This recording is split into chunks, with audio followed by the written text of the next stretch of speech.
It's okay now. It's cold.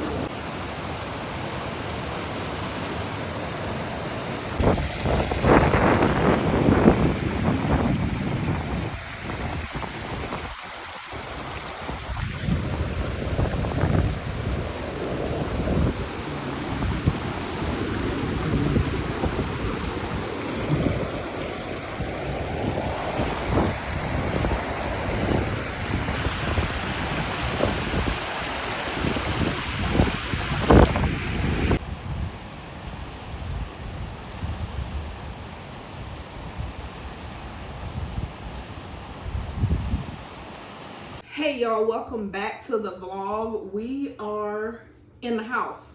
Like, I don't have a name for this, but what we are going to do is, you know that I have Quail and Gigi on the balcony. I have a project I've been wanting to do, but because I don't live on a farm, I live in a neighborhood, I've been hesitant to like really stretch my wings and do the things that are kind of in my heart to do, you know, the things that really get me going, the things I'm interested in. Anyway, I'll just get to it. I have wanted to expand the quail portion of my garden slash homestead. The quail make it a homestead because I have some, you know, livestock. So I ordered something and I'll show you. Okay, I definitely was not expecting the packaging to be like this, but I guess this is a cheap shipping material. So I can go with them on that. It's just messy as all get out without damaging the contents. This is messy. I'm not happy about the mess, that's for sure.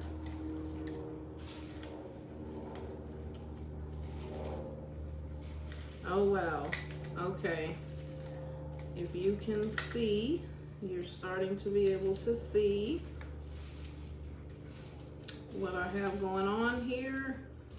And this is hopefully 9 new members. Now, I'm going to pull this little thing out so you can see, and I'm going to put it against a normal size quail egg. This is a normal size quail egg. This is called a button quail egg. Can you see the size difference? So can you imagine something hatching out of this? This is as big as my thumbnail. Thelonious. Very small. Very small. Can you imagine something hatching out of that? Nope. Not at all. Neither one of them. These are fertile. So, I think you're tracking with what I'm gonna do. Let's move on to what we're gonna do today. Oh my goodness. Okay, I had to go off camera because the instructions for the Good Mother 9 incubator were not very clear, but I figured it out. This, you're gonna use the last few days. This was put together. I'm gonna take it apart. I'm trying to be a good mother, egg mother. This has this little rotating wheel in. This goes in here so that this can move the eggs because a mother bird would turn the eggs so they get heated evenly. In the bottom, I have to put 100 milliliters, which is roughly 20 teaspoons of water into the bottom because humidity is important for eggs hatching apparently. I am a beginner, a novice, all the things, so I'm just telling you literally what I just learned, what I just Googled, what I just read. So we're just gonna do this together and we're gonna see how it turns out, okay? It's a good adventure. So I'm gonna get 20 milliliters of water. I'm gonna double check that to make sure I got it right so I don't have the eggs swimming. I'm gonna move this situation over some.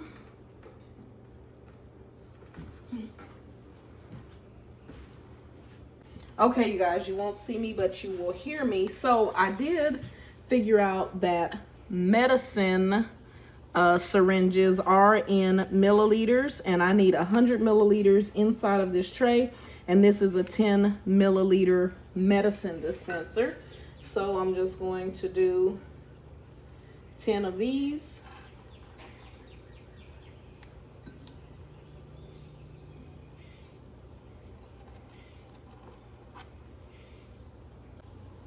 Okay, this is my 10th one. And I'm actually really measuring this because I don't want to be over. Next, I'm gonna plug it in. I'm not going to add the eggs until, oh, I need to turn this, no, it's good, okay. So this needs to go in where it catches inside the tray, and we close it. I hope you could see that. And I'm gonna plug it up, and I will show you the next step. I think. Oh, love of God is flowing. I'm sure it's 100.4. Okay, guys. You guys chill out. I'm gonna move you away from the cold, drafty air. It's cold everywhere. I'll put you in the sun. There you go. Alright. The love of God is flowing through this place. Y'all, I just realized it's probably not good to have the draft coming in from these windows, so I'm going to close these windows. Temperature has been consistently rising. It's up to 90, and I need it at 100.4, and then I'm going to set it. Okay. All right. This is rising, but once I get the temperature there, I'm going to have to, so can you just, oh yeah, it's humid. Can you hold that? Yes. Don't drop it. Oh, it's blowing air. Okay. I'm going to put these guys in.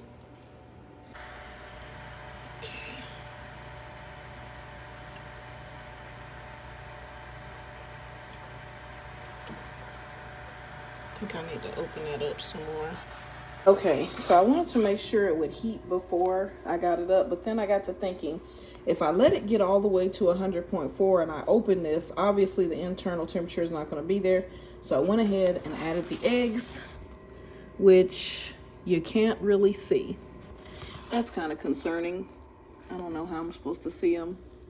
I can't see them. Things hatch, it'll be a miracle, because I don't know what kind of situation I got over here. It's a real novice situation. Like in gardening, I'm comfortable, but this whole thing, I don't know what I'm doing. It's kind of nerve-wracking, but we'll see. Okay, we are at 100.4. Let's lock this composter. We are going to go ahead and put the bokashi that I have composted into the composter. So y'all remember the bokashi bucket? I've got it sitting up because I put the spigot down so low it can't sit flat on the ground. And I have some upper garden things that need to be composted. These have dirt in them, which I'm going to put some of the dirt in here, because the dirt will just speed this process up, because the bokashi, you just bury it in the dirt and it's not supposed to take long. I can't remember how long, so I'll put that on the screen. But this is just garden soil I wanted to save. Now this bokashi is smelling ripe, so I hope it doesn't attract flies and such. But I'm just gonna get this in here. Right now it is full of carrot tops, and I put some eggshells in because they're just gonna go back in the soil. I'm gonna dump this bokashi as carefully as possible into this hole. The white mold is a great thing. That is the living organisms that break this stuff down. I really don't want to touch it, so I'm gonna try my best to just let it, oh yeah, look at that. It looks nasty, doesn't smell good, but it's broken down fantastically. I'm gonna try to lean it And I'm gonna seal this back up, and I'm gonna spin it a couple of times to get it all integrated and mixed, and that'll be it. It's kind of heavy sounding in there.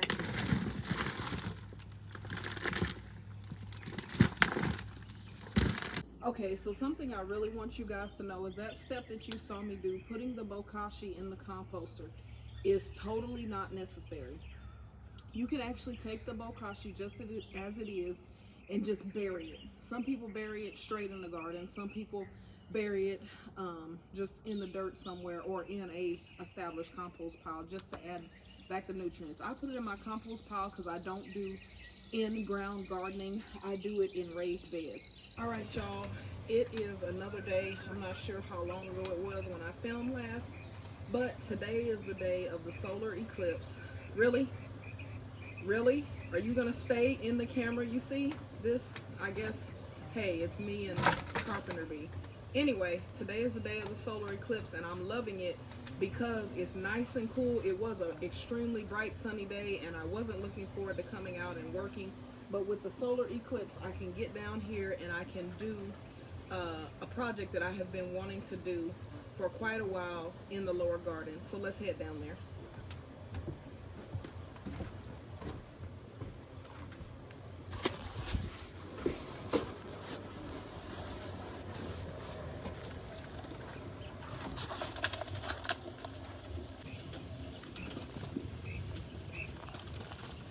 Gigi! Gigi!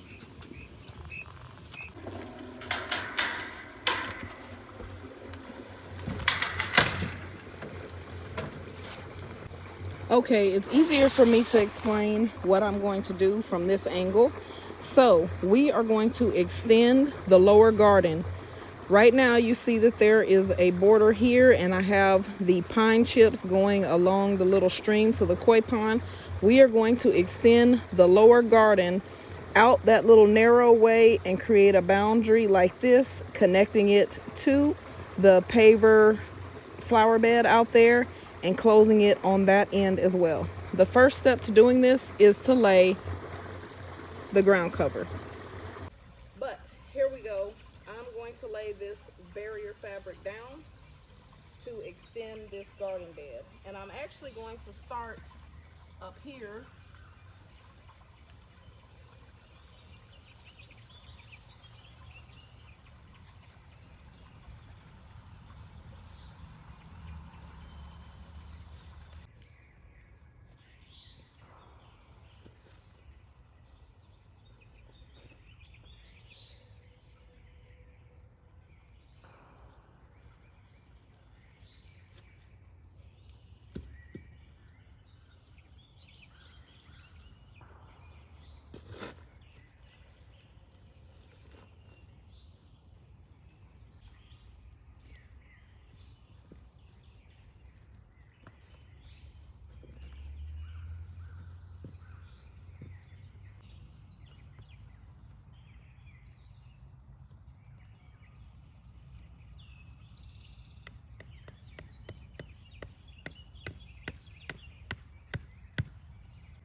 Just, you got your sun hat. Oh, you want to sit it down? Uh-oh, this bottom piece is coming.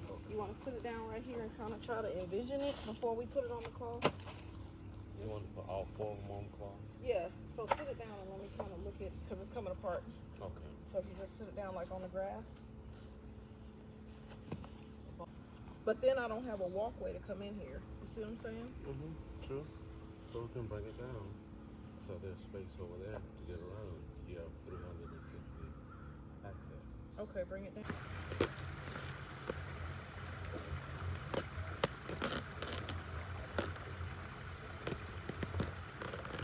Oh, come on.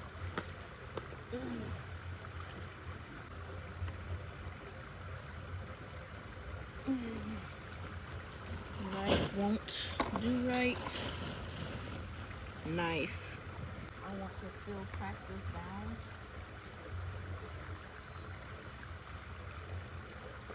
Nice.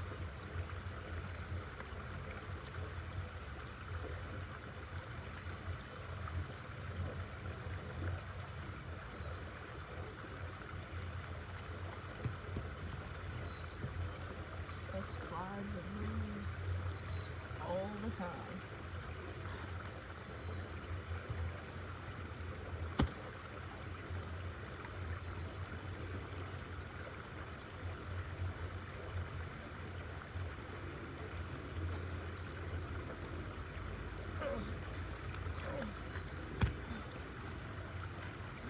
Go.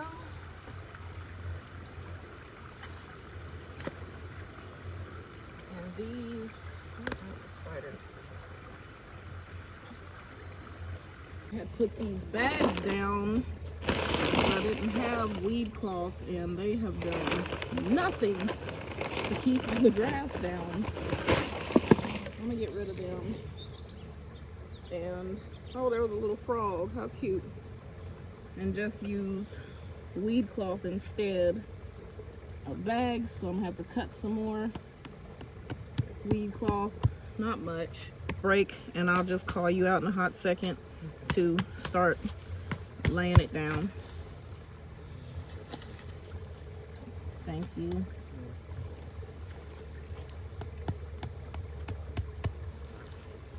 Show you is what we've completed out here. I filled in the extra little spots that needed the weed barrier cloth. Now I'm going to go ahead and put together the remaining garden beds, and then what mulch I bought, fill in around them, because I don't want mulch in the beds. Cardboard will go down, and then soil. Okay, if I remember right, these go on top, these go on bottom.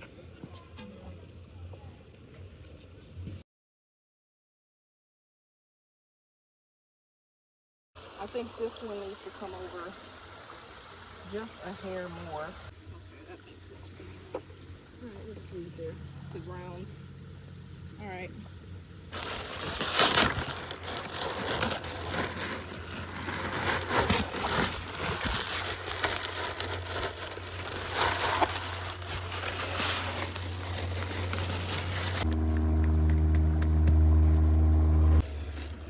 We're getting the runway done, and this is just pine bark. I like to use it because it's natural, because I'm out here by the pond.